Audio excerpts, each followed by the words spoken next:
안녕하세요. 겨울별이에요. 오늘은 저희가 처음 만난 날에 대해서 이야기를 해드리려고 해요. 원래는 커플로그라서 둘이서 이제 같이 찍고 싶었는데 아무리 한국어라고 해도 제가 너무 부끄러워서 약혼자 앞에서 이런 말을 하기가 힘들 것 같아서 혼자 몰래 찍고 있어요. 가장 처음 저희가 알게 된 날은 2011년 10월 10일이었거든요. 2011년은 3월경에 대지진이 있었던 때인데요. 그 당시에 저는 친구든 가족이든 내 사람이다 싶은 사람이 한 명도 없었어요. 그리고 우울증이 이제 가장 심했을 때라 지진 자체는 크게 무섭지가 않았어요. 오히려 지진 당일에 이대로 드디어 죽겠구나 싶어서 진짜 안심을 했을 정도였고, 당장 생활비는 내야 하니까 어떻게든 새벽이랑 밤에 알바를 하고 낮에 대학은 가기는 했는데 그 외의 시간은 다 집에서만 보냈거든요. 딱히 사람을 만나야겠다는 생각 자체가 들지 않았던 1년이었어요. 그런데 9월 말쯤이 되면서 무슨 바람이 들었는지 모르겠는데 문득 누군가를 만나야겠다라는 생각이 드는 거예요. 이게 연인을 사귀고 싶고 그런 게 아니라 그냥 갑자기 뜬금없이 사람이 너무 만나고 싶었어요. 다만 제가 지속적인, 직접적인, 그리고 간접적인 성범죄를 계속 겪다 보니까 남성분들은 조금 친구로 지내는 것도 힘들 것 같아서 선택한 곳이 일본에서 유명한 레즈비언 사이트였어요. 이쯤 되면 눈치채셨겠지만, 네. 사tom이랑 저는 인터넷에서 알게 됐습니다. 그렇게 사이트에서 메일을 주고받다가 직접 만나본 친구들도 있고 한데, 사실 큰 기대를 하고 시작한 건 아니라 제가 글을 쓴 적은 거의 없었던 것 같아요. 그래서인지 사이트에도 흥미를 잃어갈 무렵, 마지막으로 이제 딱 한 번만 더 들어보자 해서 사이트를 봤다가 발견한 글이 지금의 제 약혼자가 쓴 글이었어요. 진짜 정말 짧은 3-4문장 정도의 글이었는데 짧은데도 뭔가 진심이 담긴 것 같아서 확 끌렸다고 해야 하나?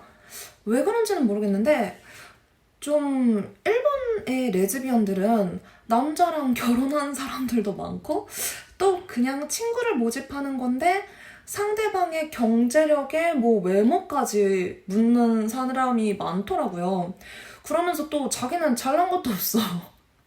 그러다 보니까 제대로 된 인간관계를 만들긴 힘들 것 같아서 많이 지쳐있는 상황이었거든요. 그런데 사토미가 썼던 글은 정확히는 기억이 나지는 않지만 같이 카페 같은 데도 가서 편하게 차 마시고 할 사람을 구한다 하는 뭐 그런 정말 별것도 아닌 간단한 글이었던 것 같아요. 본인에 대해서도 큰 설명이 없고 상대방에 대해서 뭐 바라는 점을 쓴 것도 없고 어쩌면 이 사람이라면? 하는 생각이 들었어요. 그래서 휴대폰으로 열심히 메일을 썼죠. 여느 때라면 그대로 메일을 전송했을 텐데 이 사람한테는 뭔가 신중하고 싶다는 생각이 들었어요. 그때 제가 대학에서 컴퓨터를 쓰는 강의를 듣고 있었거든요.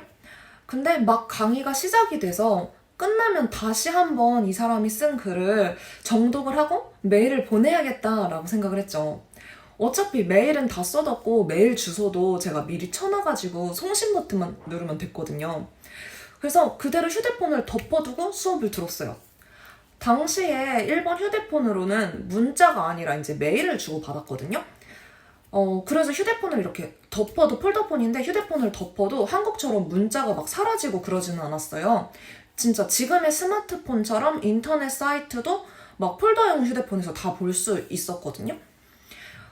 그리고 강의가 끝나자마자 컴퓨터로 사이트를 딱 켰는데 글이 없어졌어요. 글이 없는 거예요.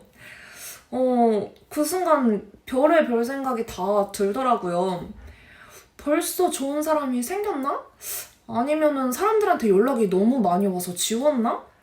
그게 아니면은 뭐 글을 올린 거를 후회를 해서 지워버렸나? 뭐 그러면은 내가 메일을 보내면 안 될 텐데 뭐 상대방이 한국인이었으면은 일단 그냥 보내보고 그냥 아니면 말지 뭐 이렇게 할 텐데 일본에 제가 이미 몇 년 생활을 했었기 때문에 일본인들의 이제 정서를 알잖아요. 그러니까 그 짧은 순간에 온갖 내적 갈등이 다 생기는 거예요. 근데 제가 메일을 다 쳐놨잖아요. 그러니까 쳐놓은 것도 없고 아깝고 또 이제 내가 한국인이잖아. 그래서 뭐 어떡해요. 뭐 뻔뻔해도 그냥 보내버리자 에잇 하고 눈 감고 딱送신 버튼을 눌렀어요. 어차피 친구 모집 게시판에서 글을 본 거고 그 이상을 바라는 것도 아니고 친구로서 연락을 하는 사람이 그 당시에 두세 명 더 있었는데도 불구하고 사토미의 연락은 뭔가 참 많이 긴장을 하면서 기다렸던 것 같아요. 그날 모든 강의가 다 끝날 때까지 계속 막 두근두근 거렸었거든요. 근데 답장이 안 오더라고요. 역시나 했죠. 내가 또 일본 정서에 안 맞게 나댔구나 싶어서. 그렇게 학교를 끝나고 그날 알바를 갔나? 그렇게 하고 밤 늦은 시간에 집에 왔었던 것 같은데 모르는 사람한테 메일이 와 있더라고요. 사실 메일이 하도 안 와서 누구한테 메일을 보냈는지도 잊어버리고 있었거든요. 하도 바쁘게 살다 보니까 자주 깜빡깜빡 하더라고요. 그래서 내가 옛날에 메일 보낸 사람들 중에서 답장이 이제 온 건가? 대체 누굴까 하다가 한두 번 메일을 주고받고 나서야 생각이 났어요. 아, 그 사람이구나 하고. 나중에 물어보니까 글을 올렸다가 나중에 제대로 삭제를 할 수 있나 싶어서 삭제 버튼을 눌러봤더니 진짜 글이 지워졌다고 하더라고요. 너무 한순간에 삭제를 해서 어떡할까 다시 올릴까 하다가 귀찮아서 그냥 제뜨고는 안 하고 그대로 내버려뒀다고. 이 일 때문에 사토미는 지금까지도 저한테 첫 만남 얘기만 나오면은 끝까지 메일을 보내줘서 너무 고맙다고 그렇게 말을 해요. 저도 그 당시에 메일을 보내지 않았으면 어땠을까 생각하면은 진짜 끔찍하기도 하고. 아무튼 이렇게 서로 온라인에서 알게 된 저희는 그날 밤부터 계속 메일을 주고받았어요. 진짜 운명이란 게 있나 싶을 정도로 이 아이랑 연락할 당시의 느낌이 너무너무 다르더라고요. 가족 일이든 친구 일이든 뭐 전 여친 일이든 여러모로 진짜 삶에 너무 지쳐서 아무리 바쁘게 살고 정말 정신없이 살고 했었는데도 마음이 채워지는 게 없었고 제가 1년이 넘는 시간 동안 심장이 계속 아픈 느낌이 있었거든요. 근데 이 아이와는 제일 처음 자기소개를 주고받았을 때부터 이상하게 마음이 계속 들뜨고 즐거운 거예요. 연락을 하면서 과거의 아픈 일들이 진짜 하나도 생각이 안 나고 그러다 보니 점점 아픈 시간들이 줄어들더라고요. 그래서 그런지 어쩌면 이 사람이라면? 하는 생각과 함께 조금씩 설레이고 좀 두근거리기 시작한 것 같아요. 그 뒤로 저는 사이트에서 알게 된 저한테 조금이라도 호감을 가졌던 다른 사람들을 다 정리를 하고 파트너와의 연락에 집중을 하기로 했어요. 거의 1년을 마음고생을 했고 그 아픔이 전혀 나아질 생각을 하지 않았었는데 단 하루 만에 이렇게 마음이 가벼워질 수 있다는 게 진짜 믿기지가 않을 정도였거든요. 사람의 마음은 정말 알 수가 없나 봐요. 그런데 그런 직감적인 감정뿐만이 아니라 제 약혼자의 경우는 인간으로서도 굉장히 특별했어요. 처음엔 자기소개를 하면서 제 이름을 듣고는 제가 외국인이란 거를 이제 알잖아요. 그걸 알자마자 말하다가 혹시라도 모르는 게 있으면 언제든지 이야기를 해달라면서 배려를 해주더라고요. 사토미는 지금 생각하면 일본어 잘하는 사람한테 그런 말 했다는 게 좀 무례한 게 아니었나 싶어 라고 말은 하는데 뭐 듣는 사람이 기뻤다는 건 마음에서 우러난 배려가 있었기 때문이라고 생각을 하거든요. 게다가 제가 유명대를 다니든 몇 개 국어를 하든 제 외적인 조건에는 전혀 신경을 쓰지 않았어요. 지금까지는 거의 제 조건만 먼저 보고 상냥하게 대해왔던 사람들이 많았는데 너무 다르니까 굉장히 기뻤죠. 무엇보다도 저한테 머리 좋다는 말을 안 해서 좋았어요. 저는 솔직히 머리가 진짜 나쁜 편이라서 남들이 막 2번 설명으로 이해할 거를 저는 막 10번, 20번, 그리고 막 몇 년이 지난 뒤에야 갑자기 아! 하고 막 이해를 하게 되거든요. 근데 제가 이해력이 뒤떨어지는 건지 어떤지는 모르겠지만 아무튼 보통 이상의 성적을 내는데 정말 시간 투자를 많이 해야 되는 편이에요. 근데 그런 노력을 단순히 머리 좋다는 말로 가볍게 치부해버린 게 너무 싫었거든요. 그런데 제 약혼자는 당시 제 20년 인생 중에 처음으로 제 배경들을 듣고 정말 열심히 노력했나 보다라는 말을 해준 첫사람이에요. 정말로 처음이었어요. 하지만 뭐 사실 거기에 반한 거는 아니었고요. 일본은 인간관계가 좀 삭막한 감이 있어요. 제가 그런 문화의 차이에서도 또 상처를 많이 받았었거든요. 근데 이 아이는 다른 일본인들과도 다르게 자기 친구 이야기를 하면서 그 친구들을 소중히 여기는 마음이 메일 안에 한 글자 한 글자에서 전해져 오는 거예요.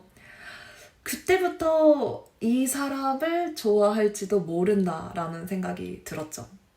또 사토미는 종류는 다르지만 저처럼 성적인 폭력과 가정폭력을 겪고 자라면서 트라우마로 인해 의도치 않게 여러 방황도 해왔었는데 초반에는 그런 트라우마가 있다는 사실도 몰랐거든요. 그냥 좀 많이 방황만 했다는 것만 들었죠. 근데 모든 과거를 들었음에도 불구하고 친구들 이야기를 할 때 느껴지는 그 순수함과 애정 어린 말들이 과거가 결코 그 사람의 전부가 아니다 라는 것을 알려주었기 때문에 점점 더 좋아졌던 것 같아요. 그리고 또 크게 특별하게 다가왔던 건 표면적인 성장 배경이든 뭐 취미든 성격이든 저희가 정말 하나부터 열까지 정말 너무너무 정반대인데 이상하게도 대화가 억지로 막 이어나가는 그런 느낌이 없이 끊어지지 않고 너무 즐거운 거예요. 사토미도 이렇게까지 연락을 끊이지 않고 주고받은 것은 제가 처음이라고 하더라고요. 그러고 나서 10월 22일 밤에 처음으로 전화통화를 하게 됐는데 늦은 밤부터 새벽 시간까지 첫 통화인데도 불구하고 무려 3시간인가 4시간인가를 통화를 했던 것 같아요. 저는 그때 너무 긴장을 해서 진짜 앉지도 못하고 좁은 방 안을 계속 계단 오르락 내리락 하면서 서성이면서 통화를 했고 사토미도 그날 전화 통화를 마치고 뭔가 좋은 느낌을 받은 것 같다고 다음날 메일을 보내뒀더라고요. 저도 정말 너무 좋은 느낌이었어요. 정말 이상한 건 연애를 몇 번 해봤는데도 불구하고 이렇게 큰 긴장감과 설레임이 처음이었다라는 거죠. 정말 이상했어요. 이상했지만 좋았어요. 그리고 고백은요. 저는 사토미와 연락을 주고받은 지 일주일째부터 아무래도 이 사람이 좋은가 보다 하고 확신을 하게 됐어요. 그리고 썸이라고 할 수 있었는지는 모르겠지만 아무튼 좋은 감정을 주고받는 관계에 사람들이 그렇듯이 뭐 좋아하는 사람에 대해서 이야기도 하고 물어보고 그러잖아요. 그래서 뭐 그런 이야기를 하게 되었는데 얘가 정말 정말 정말 둔한 거예요. 그렇게 연락을 주고받았는데도 제가 말하는 사람이 자기인 줄도 모르는 거야. 그래서 결국 얼떨결에 고백을 하게 됐어요. 아마 처음으로 전화를 하기 전이었던 것 같은데 정확히는 기억이 안 나요. 근데 그때는 그냥 그 신경 쓰이는 사람이 너다, 너인 것 같다 이렇게 말을 했었거든요. 원래는 연락을 하면서 한 달 뒤쯤에 직접 만나기로 했었거든요. 그래서 한 번 만나보고 결정을 하려고 했었는데, 근데 그러기에는 제 마음이 너무 급속도로 커져 있었던 거야. 첫 연애도 아닌데. 진짜 진지한 고백은 메일로 하고 싶지 않았는데, 제가 또 이럴 때만 되게 소심하고 용기가 없어가지고, 그냥 메일로 고백을 했던 것 같아요. 그리고 그때 사토미의 대답은 절대로 상처 주고 싶지 않은 소중한 사람이라는 거는 알겠는데 연애 감정은 만나보지 않으면 모르겠다고 하더라고요.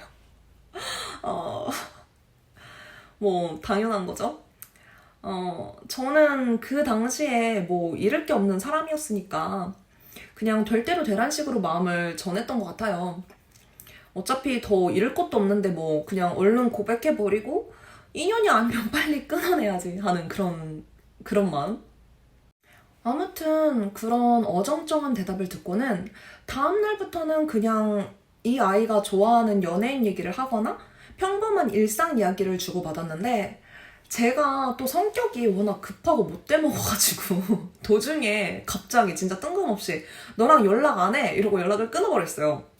만나보지도 않고.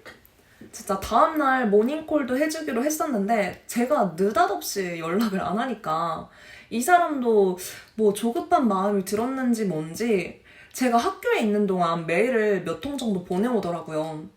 뭐 이상하기는 이상하죠. 뭐 거의 전날, 전전날 전화통화도 그렇게 오래 하고 좋은 느낌이 있었는데 갑자기 연락을 안 한다고 하니까 근데 제가 이때 연락을 이렇게 답장을 하면 죽도 밥도 안 될 것 같아서 읽고 무시를 했어요.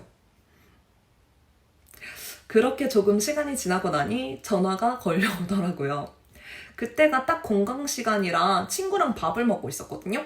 근데 내심 기쁘면서도 괜히 한 번 또 무시를 해봤다가 또 전화가 걸려와서 번뇌의 시간이 좀 있었죠. 도 아니면 모인 밀당이기는 한데 제가 상대방의 마음을 100% 확신한 것도 아니고 저 역시 좋아하는 마음이 너무 크니까 불안했어요. 그래서 두 번째 전화는 바로 받았죠. 그날 제가 마침 새로운 아르바이트에 면접이 있었는데 연락을 끊기 전에 면접 이야기를 했었거든요. 그래서 그거를 기억하고 있었던 모양이더라고요. 면접 장소가 자기 집에서 전철로 30분 거리니까 오늘 당장 만나자는 이야기를 했어요. 그래서 마침 제가 면접이라 풀 메이크업을 하고 와서 바로 오케이를 했죠. 면접이 늦은 오후 시간이라서 면접이 끝나고 바로 만나기로 했었어요. 그날 저녁에 면접이 생각보다 일찍 끝나서 메일을 이제 보냈더니 사토미도 예정보다 일찍 도착할 것 같다고 하더라고요.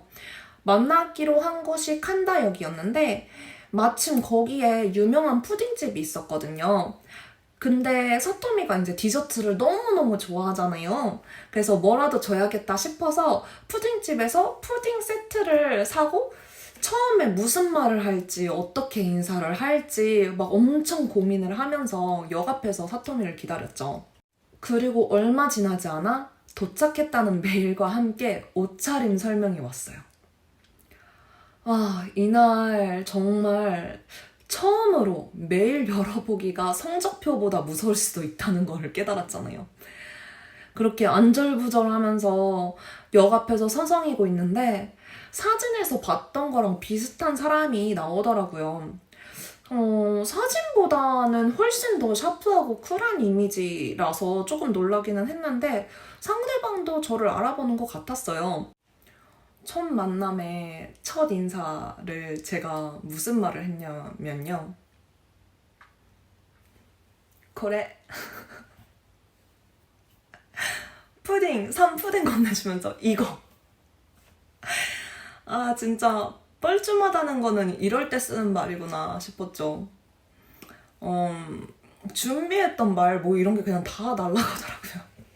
여하튼 일단 아는 곳이 없으니까 전직 오타쿠였던 저는 대충 아키하바라에 가서 음식점을 찾아보자고 했어요. 칸다역에서 아키바까지 한정거장이라서 걸어서 15분, 20분이면 갔거든요. 나름 첫 데이트인데 오타쿠의 성지 아키바라니까는 시간을 조금 되돌리고 싶기는 해요.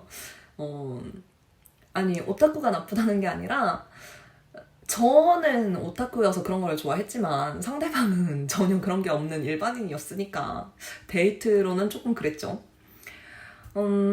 걸어가는 동안은 긴장을 해서인지 무슨 이야기를 했는지는 정말 전혀 기억이 안 나요. 그게 조금 너무 아쉬워요. 뭐, 아마 그날 면접을 좀 성공적으로 보고 바로 채용이 됐으니까 아마 그런 이야기라거나 일상생활 이야기라거나 뭐 별 시덥잖은 이야기를 했을 것 같기는 한데 진짜 기억이 하나도 안 나네요. 그러고 나서 아키하바라에 도착한 뒤에는 커다란 전자상가 위층에 있는 레스토랑에 들어갔어요. 시킨 음식이 나오기까지 시간이 얼마나 길던지 진짜 당시에는 사토미가 담배 의존증이었는데 같이 긴장을 해서인지 계속 막 담배를 피면서 한참 말을 막 빙빙 돌리더라고요. 그러다가 얼굴이 완전 빨개져서 새빨개져서 꺼낸 말은 음, 갑자기 이런 말을 하면 당황스러울 거는 아는데 나는 너랑 사귀고 싶어. 물론 지금 당장 대답해주지 않아도 되고 준비될 때까지 기다릴 테니까 뭐 나중에 언제라도 대답을 해달라 뭐 이런 식으로 말을 해줬던 것 같아요. 부끄러워. 얼굴이 뜨거워요. 근데 제가 또 성격이 급하잖아요. 성격이 급하기도 하고 또 저도 많이 좋아했으니까 진짜 뭐 생각도 안 해보고 바로 나도 사귀고 싶어 라고 대답을 해버렸죠. 그랬더니 얘가 3초 정도 멍 때리더니 그렇게 생각도 안 해보고 대답해도 괜찮냐고 그러는 거예요. 그래서 뭐 어차피 나도 좋아하니까 라고 엄청 소심하게 대답했어요. 이때는 진짜 너무 부끄러웠는데 아 이렇게 멋진 사람이 왜 나랑 사귀자고 한 건가 싶기도 하고 그때는 이제 특히나 자존감이 낮았거든요. 그래서 아 이게 진짜 꿈인가 현실인가? 뭐 사랑하는 사람이랑 사귈 수 있다는 것도 그렇게 현실감이 없었겠지만 아무튼 정말 왜? 라는 느낌도 들고 막 그랬던 것 같아요. 정말 안 믿겨졌어요, 너무. 그렇게 밥을 다 먹고 가게에서 나와서 같이 걷는데 또 얘가 정말 어색하게 걷는 거예요. 막 한 발자국 떨어져서 걷는다고 해야 되나? 그래서 제가 그냥 손을 먼저 잡았어요. 그리고 왜 그렇게 걸었냐고 물어봤더니 사토미가 놀라면서 하는 말이 제가 과거 트라우마들이랑 전 애인 때문에 스킨십에 거부감이 있다는 거를 알고 굉장히 조심스러웠던 거라고 하더라고요. 근데 손 잡는 것쯤이야 뭐 한국은 친구들끼리 손도 잡고 팔짱도 끼고 돌아다니잖아요. 라고 말은 하지만 저도 그렇게 생각하면서 손 잡은 것 치고는 많이 떨리기는 했어요. 그렇게 같이 기념으로 스티커 사진도 찍고 공원에서 시간 가는 줄도 모르고 이야기를 하다가 막차를 놓쳐서 사실 이것도 제가 계획한 거긴 한데 노래방에 가서 프리타임이라고 밤새 노래할 수 있는 시간을 끊어서 푸딩을 먹으면서 또 밤새도록 이야기를 했어요. 이때 제가 막차도 일부러 놓친 거고 사실은 어제 연락 안 한 게 반은 의도된 거였다라고 말을 했더니 저보고 밀당의 신이라고 하더라고요. 근데 지금 생각해보면 사귀기 전날인 그 한 번 빼고는 진짜 계속해서 당당당당만 하고 있는 것 같아요, 저는. 당기기만 하면서 듬뿍듬뿍 사랑을 주고받기에도 우리 인생은 너무 짧잖아요. 여하튼 그렇게 첫차 시간이 되어서 같이 전철을 타러 갔는데 저를 타는 곳까지 데려다 준다고 하는 거예요. 그래서 이때 저의 1차 멘붕이 왔어요. 그때까지는 제가 장녀다 보니까 어떤 인간관계든 제가 항상 해주고 퍼주는 입장이었거든요. 특히 전 여친의 경우에는 더더욱 그랬기 때문에 누군가가 저를 데려다 준다는 것이 익숙하지가 않더라고요. 그리고 정말 너무 과분하게 느껴지는 거예요. 얘는 제대로 된 연애를 한 번도 해본 적이 없다고 하는데 왜 이러나 싶고 지금 생각해보면 사랑하는 사람이 생기면 그 사람을 위해서 무언가를 이렇게 계속 해주고 싶어 하는 것은 너무나도 당연한 일이었는데도 불구하고 그 당시에 저는 그랬어요.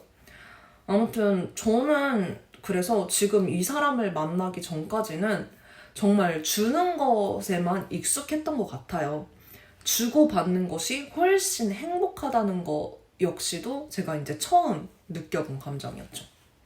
참고로 나중에 들은 이야기지만 제가 고백을 승낙했을 때 사토미가 멍하게 있었던 이유는 지금까지 단 한 번도 자신이 좋아하는 사람이랑 사귀게 된 적이 없어서라고 하더라고요. 아무래도 레즈비언이다 보니까 조금 그런데 한계가 있기는 하잖아요. 좋아한다고 생각했는데 뭐 이성애자고 하는 경우도 있고. 그리고 처음 만난 당일에 갑자기 고백을 하게 된 이유는 사토미가 저를 처음 봤을 때 제 웃는 얼굴에 반해서라고 하더라고요. 그러니까 저는 진짜 수줍어가지고 뻘쭘하게 웃으면서 이렇게 푸딩 준 건데 그게 엄청 반짝반짝 빛나 보였다고 하더라고요. 아무튼 여기까지가 여러분이 궁금하셨던 저희의 첫 만남 이야기예요. 모든 연인들이 특별하지만 저도 이런 만남의 과정이 있다 보니 약혼자와의 인연을 더 특별하게 느끼고 있는 것 같아요. 메일을 주고받을 수 있었던 타이밍 하며 뭐 하나부터 열까지 다른데 이렇게 같이 있으면서 대화가 정말 늘 끊이지 않는 것 하며 그리고 연애가 처음도 아닌데 하나하나 첫사랑인 것 마냥 설레고 막 떨리고 하는 것 하며 게다가 서로 비슷한 아픔을 겪어서 누구보다도 가깝게 이해하고 안아줄 수 있었던 것까지 동성혼이 허락되지 않는 각자의 나라에서 태어나서 국적이 다른 채로 10년이나 사귀다 보니 여러 우여곡절들도 정말 많았고 파란만장했지만 지금은 영주권도 신청을 하고 결혼까지 기다리고 있잖아요. 사랑은 승리한다? 앞으로는 사토미와 같이 찍을 수 있는 컨텐츠도 종종 준비해 볼게요. 여러분도 항상 예쁘고 행복한 사랑만 하셨으면 좋겠어요. 긴 이야기 들어주셔서 고마워요. 안녕.